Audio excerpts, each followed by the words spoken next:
That big presentation is looming, and it feels like a mountain on your chest. And the fact that you're speaking English as a second language has made things even worse. So you're up there, speaking, but the doubts and worries started to creep in. Did I just say that word wrong? Can they even understand my accent? Trust me, I've been there in your shoes. Public speaking is daunting, and doing it in another language can seem like an impossible task. But here's the good news. It's a skill that you can master.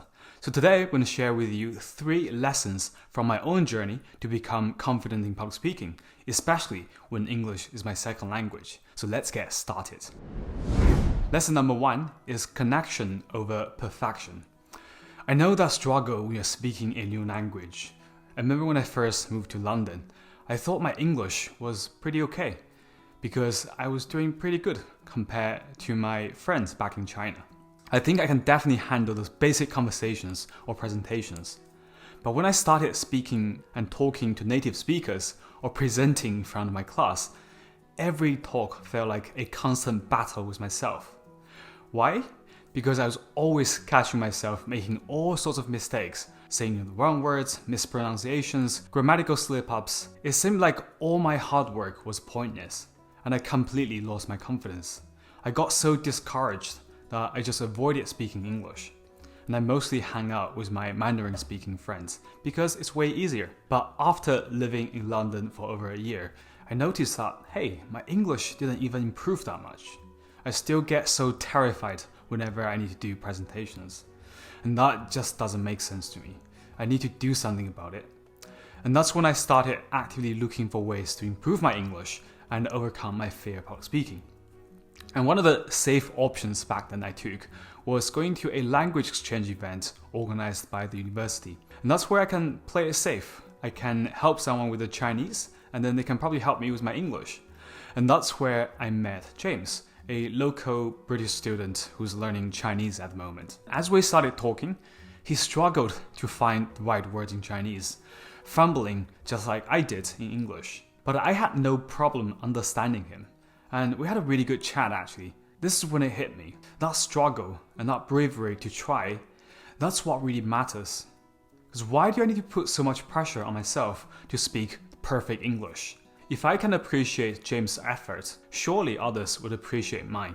It was a huge wake-up call. That's when I stopped focusing on perfection and started focusing on connection. This mindset shift was huge. I became much more proactive about having conversations in English. I just dive right in whenever I have a chance to speak to someone. And even when I make silly mistakes, I don't judge myself so harshly. As long as I got my message across, I was happy. Without the pressure of having to speak perfect English, I was practicing way more often. I made more friends and got much more fluent in English within a few months. By letting go of that fear of making mistakes, I got the practice I desperately needed. So when you're speaking or presenting, prioritize connection over perfection. As my English improved, I assumed that my fear of public speaking would gradually go away, but every presentation still felt like a setback. My anxiety amplified every flaw, making me question my progress. It was the time to tackle my fear of public speaking head on. So I signed up for a local speaking group where I regularly practice speaking to an audience. And that's why I learned the second big lesson on how to practice a presentation. Because the fear of public speaking mostly comes from uncertainty, from not knowing exactly what you'll say and how you'll say it. And as a non-native speaker, this is even more challenging because apart from the fear of public speaking, there's also the language barrier and the cultural differences that you need to deal with. So for me, I found out that thorough preparation was the key to building both my confidence and my language skills.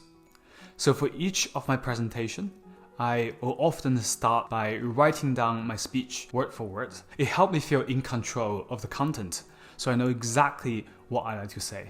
In this process, I'll also take the opportunity to improve my language as I get a chance to incorporate new words that I normally don't use. And I'll also refine my message to make sure it's succinct and effective. So by the end of the process, I'll know exactly what I wanted to say. Then I would focus on my delivery. Because in Mandarin, when we're speaking, we don't really use that much variation in our tonality. And I rarely use hand gestures or expressive expressions. I will often appear to be a bit dull and monotonous whenever I'm presenting in English. So once I nail the content, I will start deliberately incorporate these elements that at first feels unnatural to me into the presentation. I will carefully add comments to the speech draft to plan the tone of my voice, my facial expressions, and what kind of body language I would like to use. And then I'll start rehearsing and refining the different parts. I try it again and again and again, and I get to a point where all these different elements will feel natural to me. And when the presentation comes, even though I may still feel a bit nervous at the beginning, but that nerve quickly fades. With every single presentation, my delivery improved. This process has built my confidence exponentially. So here's the key takeaway. Preparation is everything when presenting the second language. When you've done that right, it's a chance for you to master both public speaking skills and your language skills. Talking about killing two birds with one stone. My third big lesson from the journey is the value of a good mentor. Sure, praise is nice. I was incredibly lucky to meet my mentor and friend, Andy, who was the organizer of the first speaking group I joined. He's also now my business partner. But here's the story of how we become friends. After giving one of my presentation, I recorded it and sent it to a few friends in the group and asking them for feedback. So most of them come back with some nice and generic suggestions on how I can improve. But Andy took things to the next level.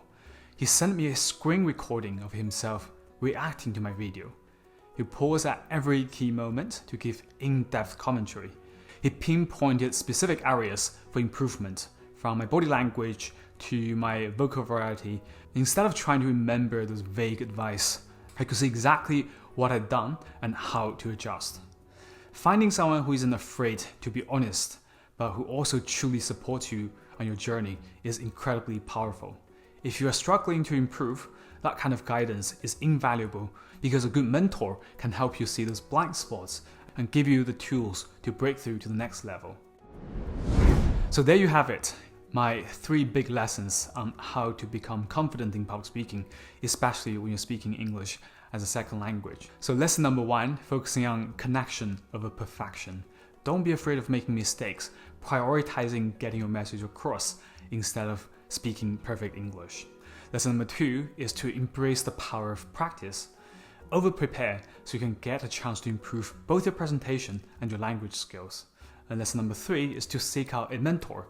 A good mentor can push you, support you, and help you identify areas for growth. If you find these lessons helpful, do you like and subscribe? And tell me in the comments your biggest fear about presenting as a non-native speaker, and I'll make sure to create more content to help you. I'll see you next time.